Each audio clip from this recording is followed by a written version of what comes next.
Bismillahirrahmanirrahim. Assalamualaikum warahmatullahi wabarakatuh. Kembali lagi, alhamdulillah, Allah masih bisa memberikan kita kesempatan untuk kemudian bisa memperhatikan kalam Allah, lalu kemudian sama-sama untuk mentadaburi tanda-tanda kekuasaan Allah Subhanahu wa taala lewat beberapa pelajaran-pelajaran yang telah diterangkan kepada kita, yang dimana dengan pelajaran tersebut kemudian kita bisa lebih dekat taqarrub kepada Allah Subhanahu wa taala, insyaallah. Baiklah, masih materi usul fikih, kita akan lanjutkan dengan materi yang sebelumnya telah kita bahas, yaitu khas sebagai pasangan dari am. Nah, sekarang kita akan buka dengan mujmal, pasangan yang baru ya, pengantin baru. Di sini mujmal langsung kita persingkat saja. Jadi silakan diperhatikan baik-baik. Di sini mujmal ada beberapa hal yang harus diperhatikan. Seperti biasa nanti kita akan langsung masuk kepada definitif dari mujmal secara lughat maupun istilahi, yaitu secara lughat, secara bahasa, mujmal artinya samar ya, sesuatu yang samar. Artinya dari secara bahasa saja mujmal sesuatu yang samar, otomatis secara istilah pun masih terikat dengan secara bahasa.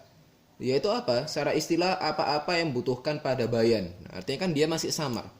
Jadi karena kesamarannya itu sehingga dia memiliki istilah, yaitu apa-apa yang membutuhkan pada bayan. Silakan perhatikan.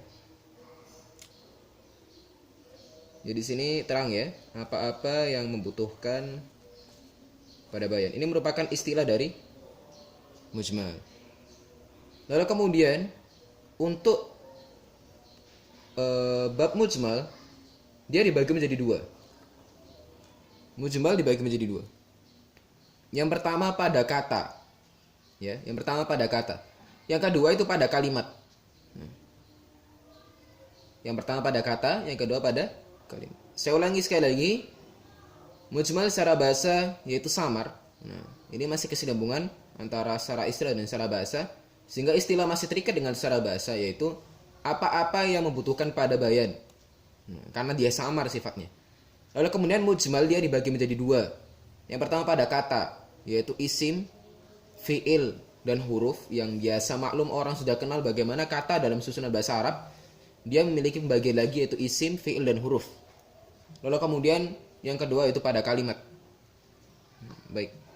Di sini mungkin lebih ringan penjelasannya, karena memang dari penjelasan mujmal sendiri tidak mengambil banyak syarah, model penerangan, entah macam A maupun macam B, tidak, karena di sini nanti sudah langsung fokus kepada contoh ya, karena emang mujmal itu lebih menyentuh kepada lafadz yang memiliki beberapa makna. Nah, di mana beberapa makna nanti itu harus dipilih salah satu, karena memang hukum dari mujmal sendiri tidak boleh dipakai semuanya, harus dipakai salah satu yang memang itu sudah menjadi bentuk hasil dari bayan. Ya, bayan selaku pasangan dari mujmal. Baik. Contohnya pada kata. Yang pertama yaitu isim. Karena kata dalam bahasa Arab ada disebut isim, ya, kata benda. Di sini ada kuru. Ya. Dalam ayat disebutkan salah satu kuru. 3 kali kuru. Nah, Qur'un ini apa yaitu? Ini pertanyaan di sini, Qur'un itu apa? Nah, ternyata disebutkan dalam hadis, ada disebutkan yaitu 3 kali suci maupun 3 kali haid. Nah, ini ada dua makna.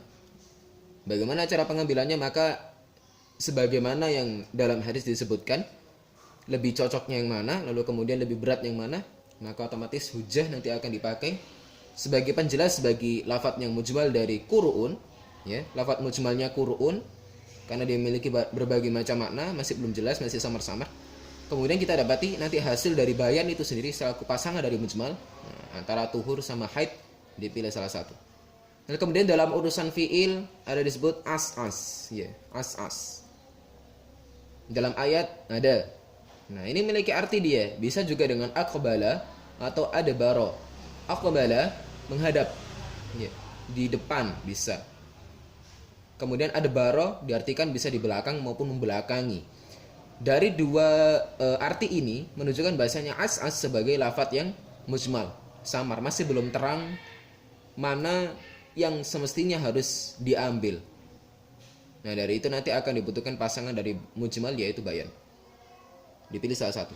Lalu kemudian huruf. Macam ketiga dari kata dalam susunan bahasa Arab yaitu huruf. Setelah isim, fiil, sekarang huruf. Huruf di sini ada waw. Ya, waw yang biasa orang kenal seperti ini, waw huruf hijaiyah. Nah, di sana waw, nah itu ada waw disebut atof, waw atofiyah atau mungkin waw ibtidaiyah atau istinafiyah. Ternyata waw dia memiliki dua macam dalam salah satu nas katakanlah. Ada waw atof maupun waw ibtida. Contohnya seperti apa? Biasa yang udah diterangkan sama Ustadz Irfan Amiruddin, beliau menerangkan ada salah satu yang perlu diketahui oleh kebanyakan orang yang mestinya ingin mendalami ilmu agama. Ada sesuatu ini yang unik di surat Al-Asr. Di sana Allah sebutkan illal ladzina amanu, a'udzubillahi minasyaitonir rajim, illal ladzina amanu wa 'amilus shalihat. Nah, dari amanu wa 'amilus shalihat ini kira-kira gimana gitu loh. Apakah kemudian nanti dikatakan dia waw ataf maupun waw ibtida atau istinafiyah? Nanti bisa tergantung dari bagaimana orang bisa mendalami baik-baik. Maka dibutuhkan nanti ilmu-ilmu bahasa. Dari itu makanya kenapa usul fikih ketika ingin mendapatkan istinbat hukum hasil dari suatu penelitian nas-nas Al-Qur'an, dalil-dalil Al-Qur'an baik dari Al-Qur'an maupun hadis, maka dibutuhkan juga nanti beberapa ilmu yang harus ditunjang, ya. Dari ilmu bahasa ada balaghah. Nahwu saraf sudah sesuatu yang harus dimakan sehari-hari itu. Udah kayak sarapan setiap paginya. Jadi nggak boleh kemudian nahwu sama saraf ditinggalkan. Balaghah itu mesti. Ya. Nanti ada beberapa nanti ilmu-ilmu bahasa yang nanti akan mengikuti. Lalu kemudian dengan ilmu usul fikih. Yang usul fikih juga nanti pasti terikat dengan bagaimana pengaturan lafadz dalam urusan nahwu, saraf dan sebagainya. Itu penting banget. Nah, dari itu juga nanti ada mustalahul hadis. Ya, ilmu hadis itu juga harus ditunjang baik-baik. Memang perlu banget. Baik. Dari waw itu lalu kemudian sudah dijelaskan tadi sama yaitu dibutuhkan bayan, maka dipilih salah satu yang benar mana. Lalu kemudian contoh pada kalimat. Contoh pada kalimat di sini ada dalam salah satu kutipan ayat Allah sebutkan alladzi biyadihi 'uqdatun nikah. Alladzi biyadihi 'uqdatun nikah. Yang di tangannya itu ada ikatan nikah. Lah ini maksudnya apa? Karena di sana memiliki dua arti dia. Silakan diperhatikan. Ya, ada dia yang memiliki dua arti. Yang pertama al-wali, yang kedua az-zauj. Alladzi biyadihi 'uqdatun nikah. Alladzi biyadihi 'uqdatun nikah. Ini contoh dalam kalimat. Kalimat dalam bahasa Arab, al-jumlah. Ya, karena dalam bahasa Arab sebutan dari kalimat ialah al-jumlah. Baik. Jadi dari kalimat alladzi biyadihi 'uqdatun nikah bisa diambil kesimpulan manakah yang benar? Apakah al-wali atau az-zauj? Wali dalam urusan nikah atau mungkin az-zauj pasangan dari orang yang akan dinikahi. Nah, itu tergantung dari bagaimana konteks Al-Qur'an dan hadis nanti menerima. Itu pun sesuai dengan bagaimana usul fikih tentukan dibutuhkan bayan dari mujmal. Maka dari bentuk nas kalimat tersebut dibutuhkan juga hadis mungkin yang bisa memperkuat bagaimana nanti bentuk terus terangnya seperti apa. Nah, ini juga ada beberapa poin yang perlu diperhatikan. Ada lafaz-lafaz yang tak termasuk mujmal dia. Ada 3. Ini silakan ini bisa dihafalkan, memang perlu juga. Yang pertama lafaz-lafaz yang berhubungan dengan pengharaman pada suatu benda. Lafaz-lafaz yang berhubungan dengan pengharaman pada suatu benda. Saya ulangi, yaitu lafaz-lafaz yang berhubungan dengan pengharaman pada suatu benda. Lalu kemudian yang kedua lafaz yang meniadakan perbuatan. Ya, lafaz yang meniadakan perbuatan. Saya ulangi. Yang kedua lafaz yang meniadakan perbuatan. Yang ketiga lafaz yang memiliki arti bahasa dan istilah yang sama dalam istilah agama. Saya pertegas, yang ketiga, saya ulangi, lafaz yang memiliki arti bahasa dan istilah yang sama dalam istilah agama. Saya rasa sekian untuk penjelasan mujmal. Nanti akan diteruskan dengan penjelasan bayan. Wassalamualaikum warahmatullahi wabarakatuh.